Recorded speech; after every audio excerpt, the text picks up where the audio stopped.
Welcome to History at High Noon for the month of February. We're glad everybody's here. First of all, some announcements. Quite a few, as a matter of fact, because I missed last month. First of all, in March we started a new display, and the display is Downtown Douglas, 1920 to 2020. And we'll be juxtaposing old pictures. See what a big word I use? Older photographs with what is there now. And some of them will be where you get to guess and see if you know any of this. Another thing we'll be doing the first weekend in April is the Downtown Review of Business Families. The first Friday in April. And we will be portraying people from those businesses.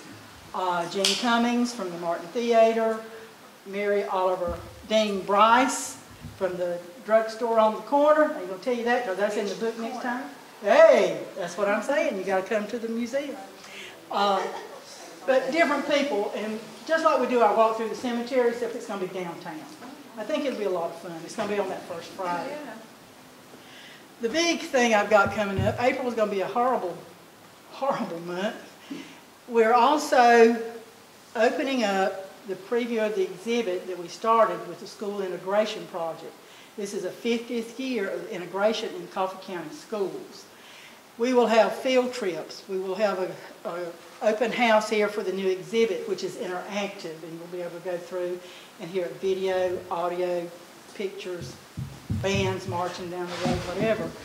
But also, TCAT Ford, formerly Lisa Benson, has written a play based on all of the 843 interviews we did of students and adults at that time period, and Coffee High Drama will be putting on a play the week of the 23rd of April.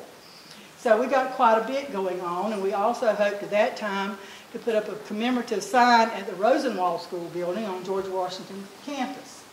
So if you look at me anytime from April the 4th to the 27th, and I have a glassy-eyed look and cannot respond, you will know why. Okay? We also have, in April, TCAT Ford will be speaking here, and she will be doing the story of how we got started with that and all, and the people and the places that we've had to go to get help. TCAT Ford went to New York as Lisa Benson and became an actress and a playwright. And Dr. Benson was the doctor that her daddy was at the hospital. But she's lost a lot of her southern, so. Yeah. But today, I was so glad we did this month when I finally contacted somebody. Gaines Chapel DME is 130 years old this month. The land was donated by Mr. Peterson. And I have the land lot from the Sanborn maps of the city of Douglas. And their remarks on Gaines Chapel said it had 2 wood heaters and 2 extra tall steeples, the first church. And I was real pleased with that, and I told Yvonne when I got through using it in our history project, I would let her have a copy of it. But anyway, our speaker today is Miss Yvonne Harmon.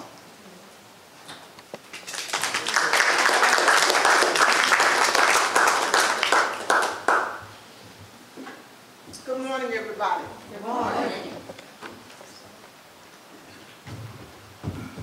I brought a whole book. But honestly, that was just to keep the pages neat that I have in here. It's my pleasure to tell you about Gaines Chapel, African Methodist Episcopal Church. In order to tell you about that, I have to start with how the African Methodist Episcopal Church came to be.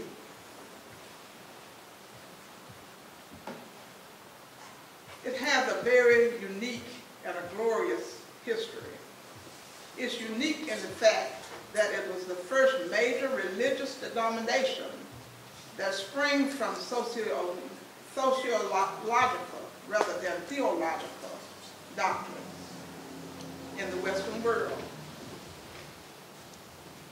It was a response of the Africans' need for self-expression and full involvement in service of the worship of God and society as a whole. It was the answer for a people seeking recognition as human beings of dignity and self-respect.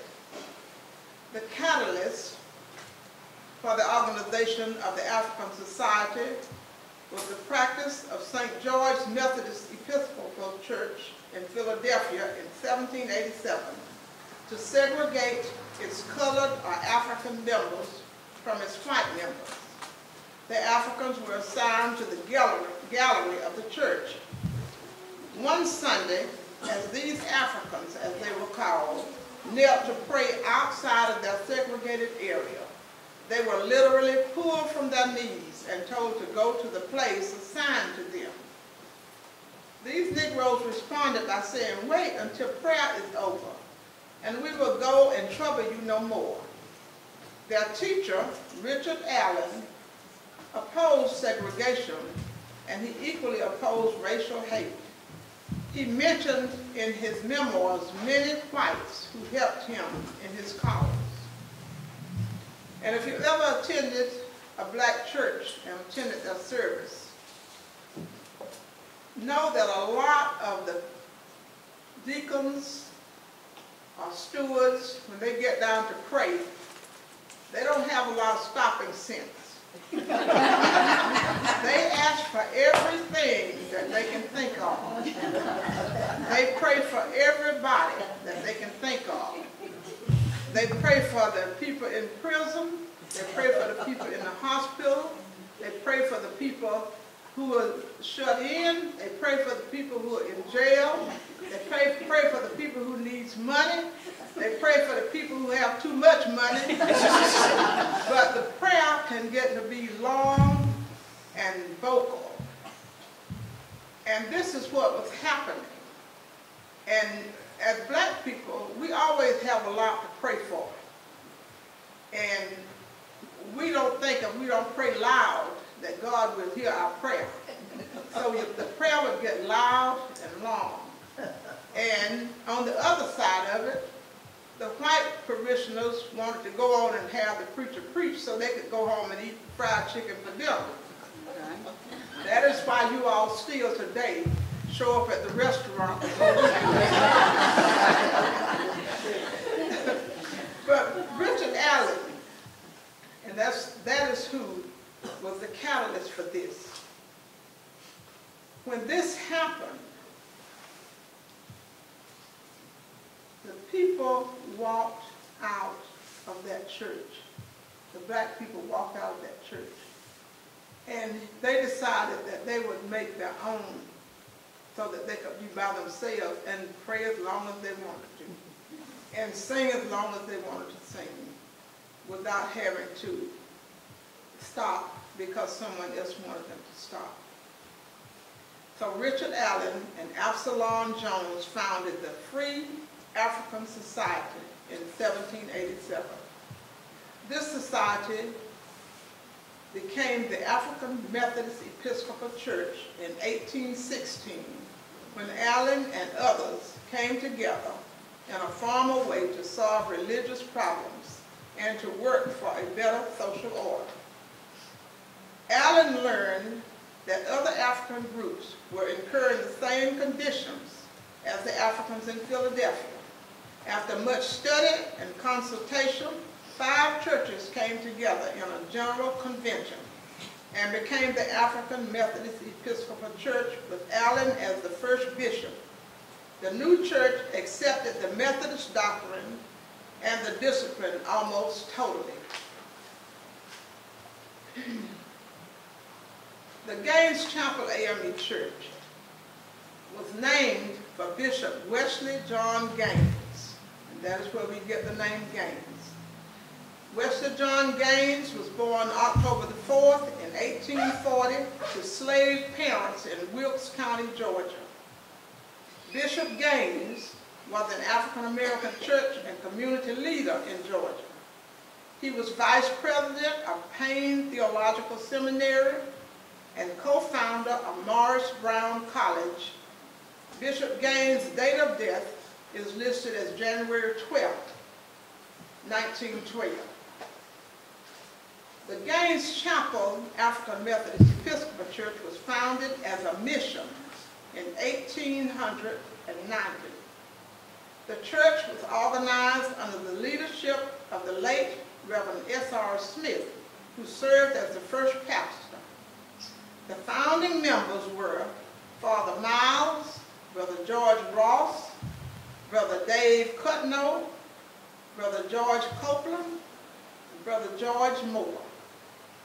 The church building itself was a frame construction of rough-hewn lumber and was located in an area known as Buck Quarters. As the congregation grew, various improvements were made in order to accommodate the growth. The building was brick veneered during the pastorate of the late Reverend A.R. Cooper. And I'm going to tell you, I have no idea who these people are. But not knowing that, our new pastor came in and he wanted, because it was our 130th year, he wanted us to go back and find out who these people were. And so we have started a wall of this information in our church. And it has all of the bishops listed, and all of the pastors listed, and all of the people who were anybody in leadership listed.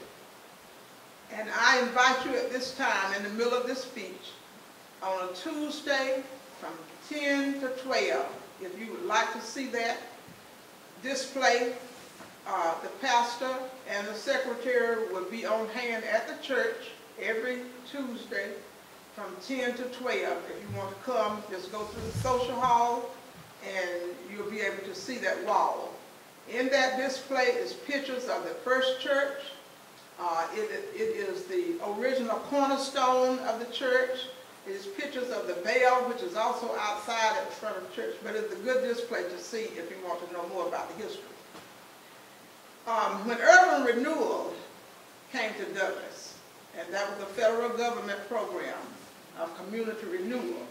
Now I'm just going to throw this out here. When I was in high school, I was in the band. And I'm from over the hill over there in Ashburn, Georgia. But our band came to play in the homecoming parade over here. And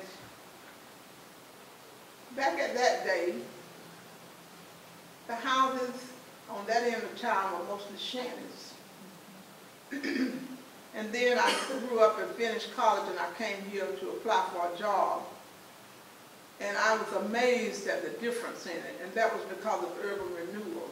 All of those little worn-out houses have been moved, and they had little small house, block houses, clapboard houses, whatever. But it made a total difference in what Douglas looked like.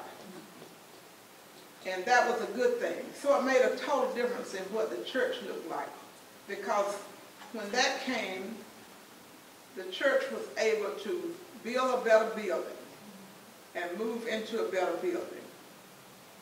So when urban renewal came, the original site of the church was purchased, and the present site, plus there was a cash amount of money that was raised, and that was during the 4th quarterly conference. And our church held quarterly conferences. The Reverend A.L. Washington was the pastor during the construction of the present structure. The Reverend B.B. Swenson, a former pastor, was the presiding elder, and Bishop William Reed Wilkes was the presiding prelate of the Episcopal District and the Georgia Conference. In the mid-60s, under the leadership of Reverend D.H. Jackson, the church was headquartered for coffee, NAACP. The local branch received the charter under the leadership of black citizens, and they got involved in voting process and speeded up the segregation of the public facilities. Several members of Gaines Chapel AME Church has been instrumental in the educational and political processes that brought about a change that made a big difference in the education of children and the voting process. In the late 1990s, we became the meeting place for the organization of the MLK Celebration Committee, and also the church was the meeting place for the former Black Caucus. The new additions, the initial vision for the expansion and remodeling started with Reverend Bernard A. Benson in the mid-1990s, 1990 to 94. The initial blueprints were drawn under the leadership of Reverend Jarvis A. Childs. The final blueprint and foundation was laid by Reverend Johnny A. Mathis.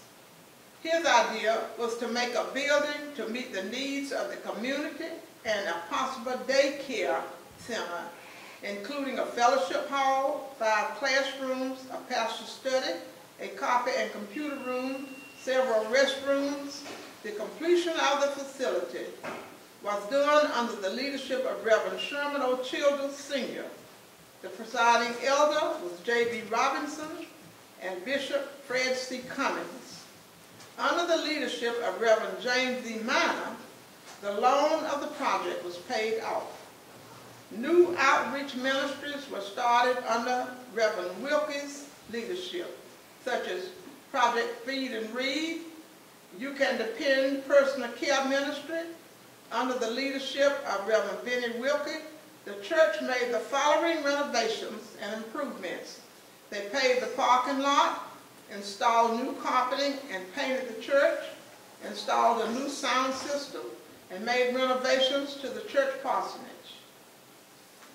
Under our current pastor, the Reverend Dr. Lewis Logan II,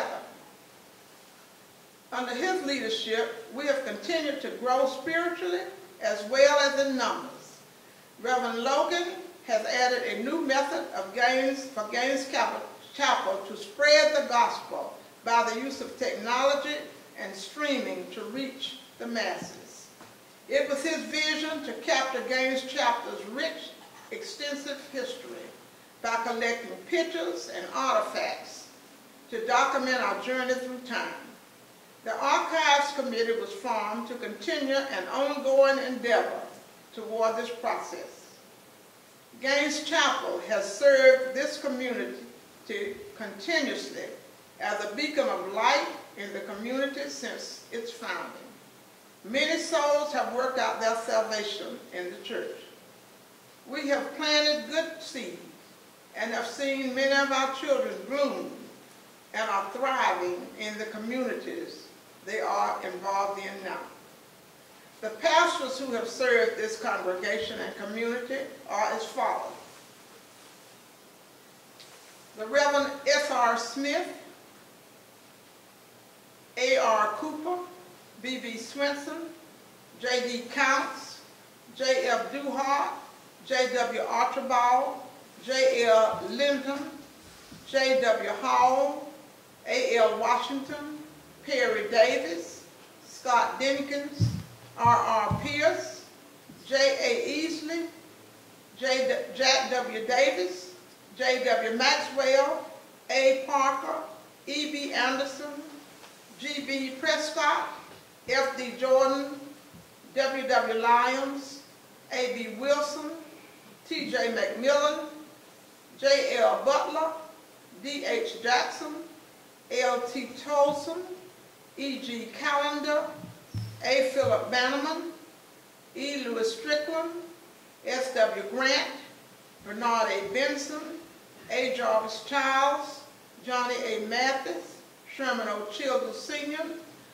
Sharonda Brown, James E. Minor, Reverend Benny Wilkie, and our present pastor is the Reverend Dr. Louis E. Logan. This year we celebrated 130 years. Through many dangerous toils and snails we have already come. It was grace that brought us safe thus far, and grace will lead us home. We thank God we are yet alive, and we are encouraged to continue to carry out the mission of the AME Church. Our motto is, God our Father, man our brother, Holy Ghost our guide, and Christ our Redeemer. To God be the glory. Thank you.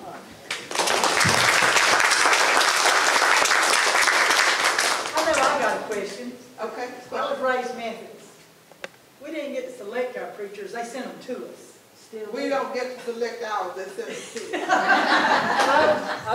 us. We don't get to select them, they send them to us. And then some of us say, why did they send him here? But so far, and I am not an old member of Gaines Chapel. I told our new pastor, the first that Sunday he was here, I took him to lunch. And he called it the interview. and really and truly, I did not interview him. I had one question for him. What are your goals for the church? That was my question. Where did he want to see the church go? And later on in the conversation, I said, do you intend to have another job? and he said, no. He said, I'm going to work for what I think is best for the church. And that is what he has done. He has been seen in the community, attending city meetings. He has joined several organizations here. But what I like most about him is his interest in seeing our children progress. He has included them in the regular service. He will even call them up like a teacher and pull them aside, before the service and says, I want you to pray. And he leads the youth Bible study on Tuesday evenings.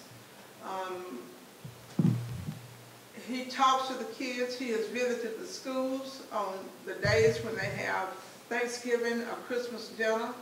And he has gone to more than one school and sat down and ate with the kids from our church.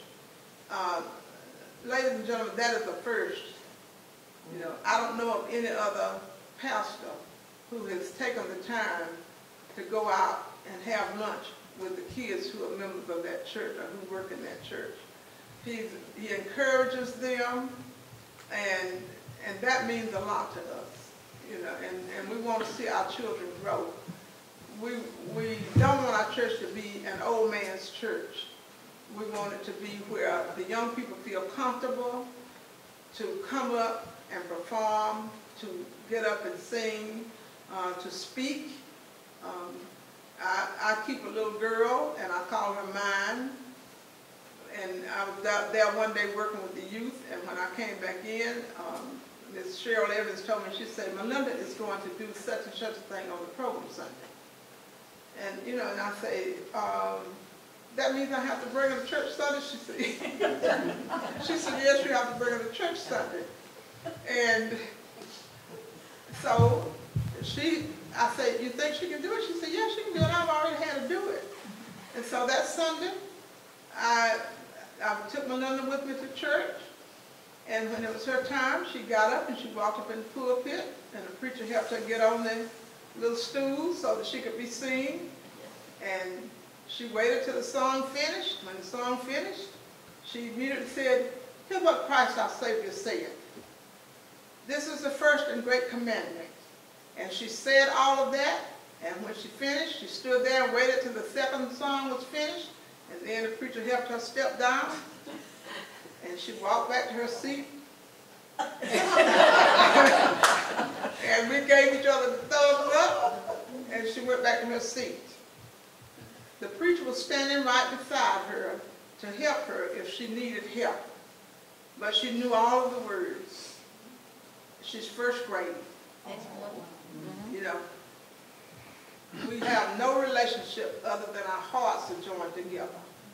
And our hearts beamed at her success of standing up there before the whole church on a Sunday morning. And that is the kind of thing, as a former educator, that I like to see. I like to see all of the children step up and be able to perform. And they can only do that is if we as adults teach them while they're young and allow them to perform. Any more questions? Yes. Do you still have the parsonage? We still have the parsonage. Where is The it? parsonage that was beside the church was torn down, and another one was purchased, and it's over in Jamestown Circle, over in that area. And it's right on the corner. If you turn in the first driveway to go, it's made on a horseshoe like. If you turn that first driveway, it's right on that corner. Right up your turn and go down there. I hope I asked this right, correctly.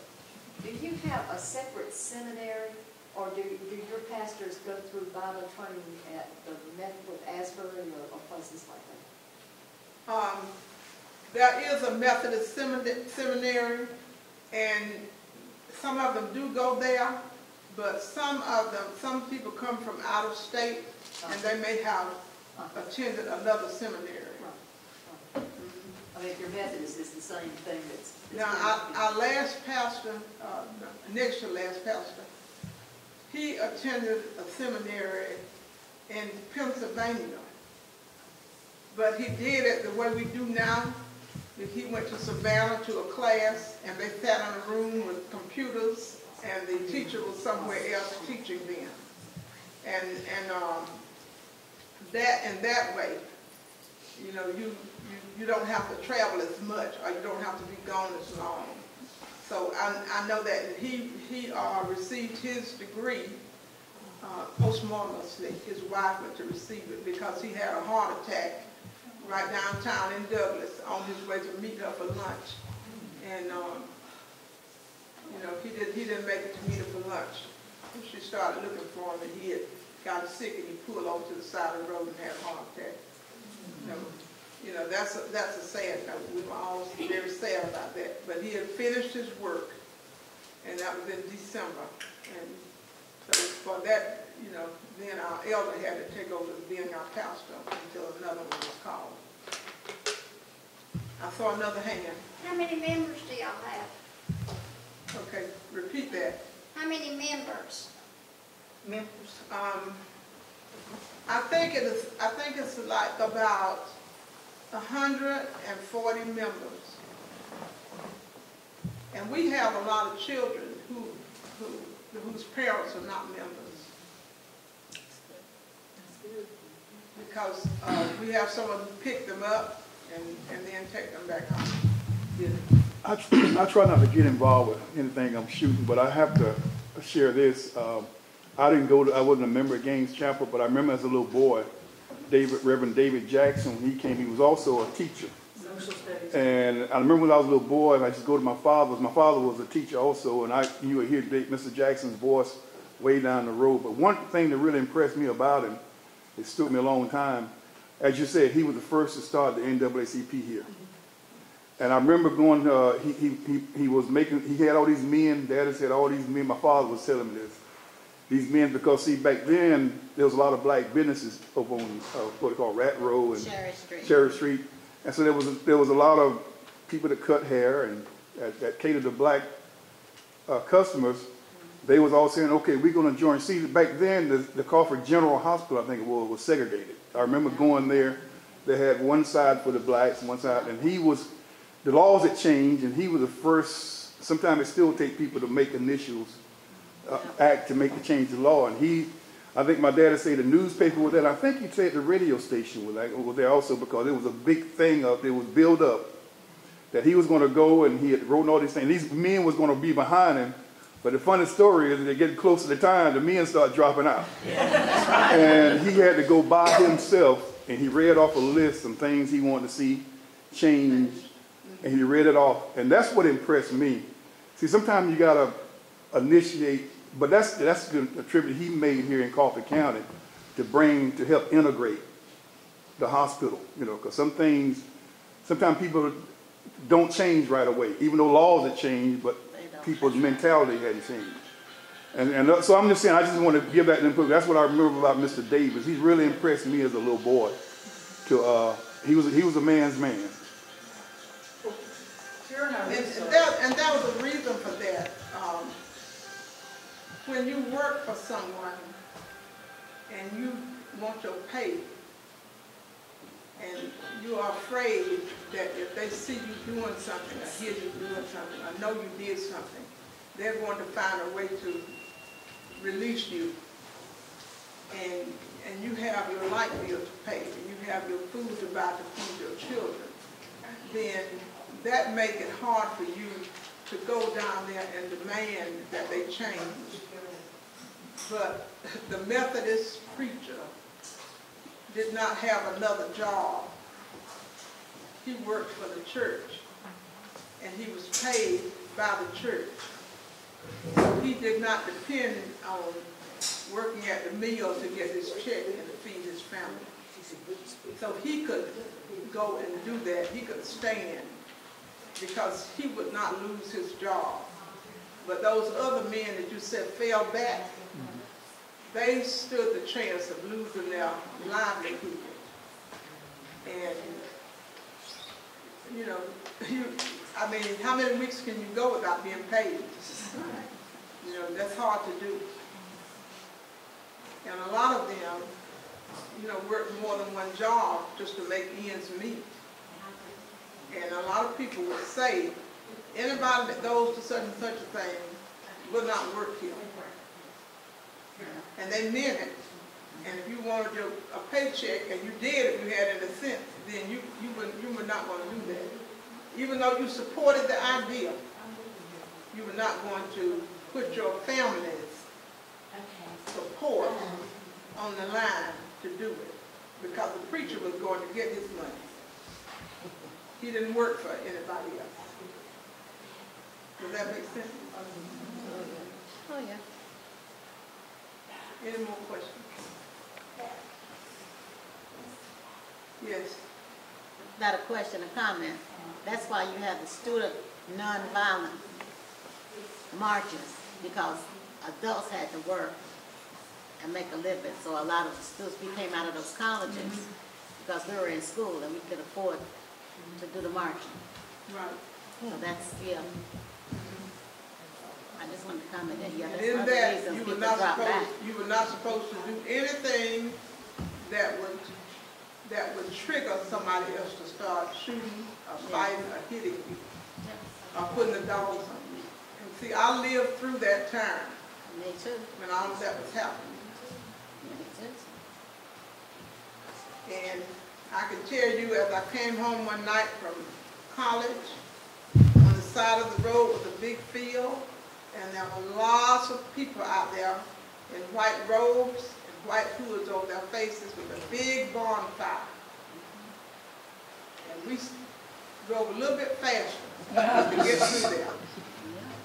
You know, we didn't stop. We knew what it was, and we knew that we would, you know, that was not something that we wanted to be around, and we moved forward. And that was during the time when all of the chaos was going on in Albany, Georgia. So our children today do not have a concept of what all went on back then. They don't see that. They are all friends. They all play on the same teams. They, you know, and in school we strive to make them all feel the same. This is all of our school. We're all on this team. And I even told my students, everybody has to pass this test. I don't care whether you're Hispanic, black, white, Indian, or whatever. Everybody has to pass this test because we want our school test scores to be up here, not down here. So we all have to help each other. And that's what I preached. And not only did I preach that, I tried to live that. I didn't care how much money the kids' parents had. If they did wrong, they did wrong. And I went by the rule book. I did not step out of the line of that rule book that the Board of Education put before me. And I did not back down from any parent. I didn't care how big they were. I didn't care how pretty or ugly they were. I just stated the fact, and as my Bible said, stand firm on the word. And I stood firm on the word.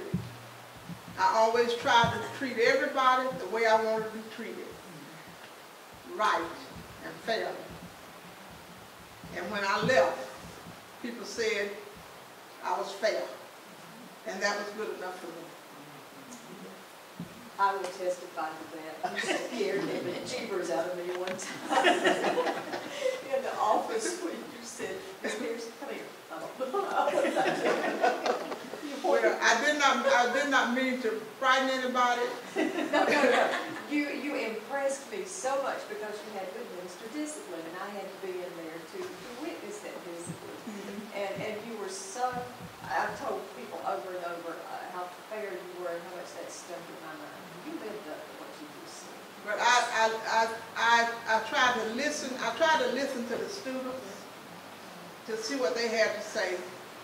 If a parent came, I always made them welcome, and I always said, how can I help you with your problem? And I listened to the problem. And once I listened to the problem, and I mean, a lot of times they would start out arguing and fussing and all that kind of stuff, and I'd have me a pad and paper, and I'd be writing down what they said. But I let them tell me everything they wanted to tell me. I don't care how bad it was or what it was. I let them tell me everything they had to tell me. And then when they finished, then I said, I don't think I'm going to be able to make you happy today. And I said, this is what I have. And I would tell them, and I never let the kid come in when the parent was talking to me. When they finished talking to me and I told them what had been turned in on the kid, then I said, let's get Johnny in here and see if he remembers what happens. And Johnny would come in, and in a few minutes, I bite his tongue, you know. And I thought, okay, but that is what happened. That is why he is suspended at home, and he'll have to go back home to you. I know Miss Fletcher's story too. I hope it's a good one. It's a good one. I worked in a program at Coffee High that was the first alternative school type. And I had, you know what kind of students those are, okay? They're the ones everybody else tried and decided they couldn't handle, so we could try one more time with them. And I had a young girls, high school girls can be belligerent. Y'all know that? And so I was having trouble with a young lady. I don't know if that's the right word for her, but I hit that button and Miss Fletcher came. And she walked in, and I really think that young lady thought that she was going to explain to you what I had done wrong. But what you said to her is, do you want to come go with me, or would you like for me to carry you out of here? I've never had any more trouble. I appreciate your support. Anybody else got a question? I'm so glad you came, and I'm glad that Yvonne Clay couldn't make it today. Thank you so much. Appreciate it. And we will see you all next month, 4th Wednesday at 12 o'clock. Come back and join us and break the train. Thank you.